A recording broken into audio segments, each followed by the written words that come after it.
This is ABS-CBN Corporation Channel 2 in the service of the Filipino.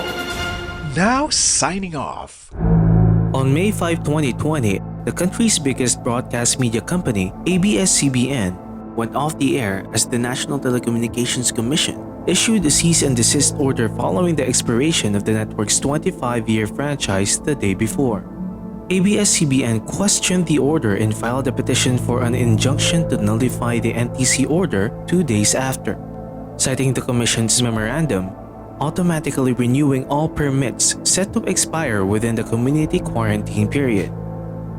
Representatives Paulo Duterte, Eric Goyap, and Abraham Tolentino filed House Resolution Number 853 seeking a probe on ABS-CBN's possible violations of its franchise. 2 days later, on May 13, House Speaker Alan Peter Cayetano proposed that the TV network be given a provisional legislative franchise until October 31, 2020. This was, however, withdrawn on May 19, when the House opted to begin hearing the proposed bills, seeking to grant ABS-CBN a fresh 25-year franchise.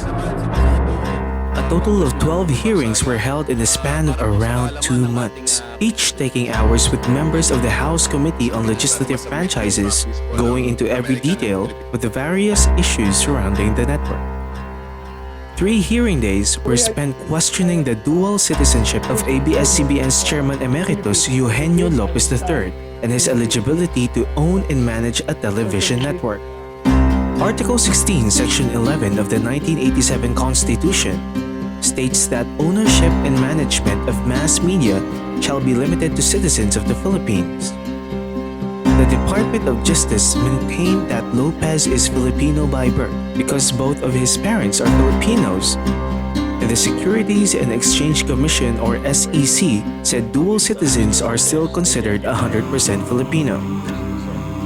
Lopez said he neither pledged allegiance to the United States nor renounced his Filipino citizenship. He also stated that he is willing to give up his U.S. citizenship should there be any conflict of interest. In the 5th hearing on June 11, SEC Commissioner Efairo Amatong said ABS-CBN did not commit constitutional violations as the Philippine Depository Receipts, or PDRs, issued by the network were allowed and registered with the government. PDRs are financial instruments used by media entities to allow foreign investments without violating the constitutional rule that mass media companies should be 100% Filipino-owned. Day 6, June 15, ABS-CBN lawyer Aresio Rendor said the Lopez family never lost its ownership of the network, even if it was sequestered in 1972. He said the Lopez family gradually got back its properties through an arbitration agreement with the Cory Aquino administration that was validated by the Supreme Court in 1989. Hearing Day 7 focused on the legality of ABS-CBN's operation beyond the prescribed 50-year cap.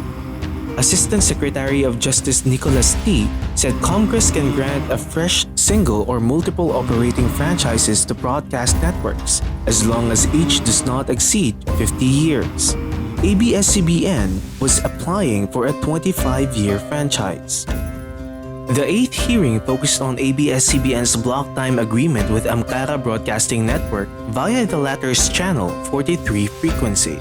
Deputy Speaker Rodante Marcoleta and Representatives Mike Defensor and Boying Remulla questioned how ABS-CBN and Sky Cable Corporation were able to continue airing even after the NTC issued a cease and desist order against the network. They claimed that the unexpired franchise of Amcara was being used by ABS-CBN to bypass the NTC order.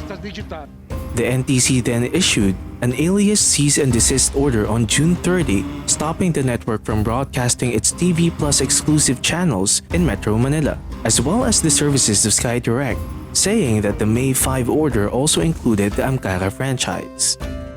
It was during the 9th hearing day that alleged labor violations were discussed. Defensor raised the point that some network employees were not regularized despite having worked in the company for 10 to 20 years. ABS-CBN President Carlo Categbac said the network is open to review positions where employees could be regularized. Some former employees attended the hearing and testified on ABS-CBN's alleged unfair labor practices. The next day, ABS-CBN announced that TV Plus will also stop airing outside Metro Manila. The House then proceeded to question the network's supposed tax violations after Mark Valeta accused the network of using its subsidiary, Big Deeper Digital Content and Design Incorporated, in a tax avoidance scheme.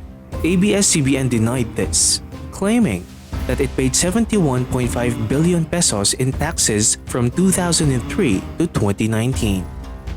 The 11th hearing saw the discussions going back to the Amcara BLOCKTIME agreement. Defensor and Remulla called on the NBI to look into it. The final hearing happened on July 6, and it focused on the alleged unfair reporting of ABS-CBN. Lawmakers also pointed out the network's failure to air the political advertisements of some politicians, including then Mayor Rodrigo Duterte, during the 2016 election campaign period. A technical working group was created on July 9 as the House wrapped up its deliberations on the franchise hearings. The TWG was tasked to study and make recommendations on the franchise renewal application of ABS-CBN. The TWG members were Camiguin Representative Xavier Jesus Remualdo, Deputy Speaker Pablo John Garcia, and Marikina Representative Stella Luz Kimbo. On July 10, the TWG recommended through a 40-page consolidated report that ABS-CBN should not be granted a 25-year franchise. Representative Kimbo signed but disagreed with the report. On July 10, with a tally of 70 to 11, members of the House Committee on Legislative Franchises voted to deny the franchise application of ABS-CBN. In response, ABS-CBN President and CEO Carlo Categbac issued a statement expressing the company's disappointment. At the same time, he thanked those who stood by them. He also assured that the network will remain committed to public service.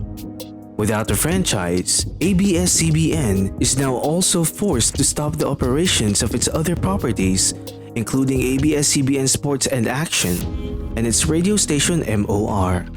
The retrenchment of its workers will take effect on August 31, 2020.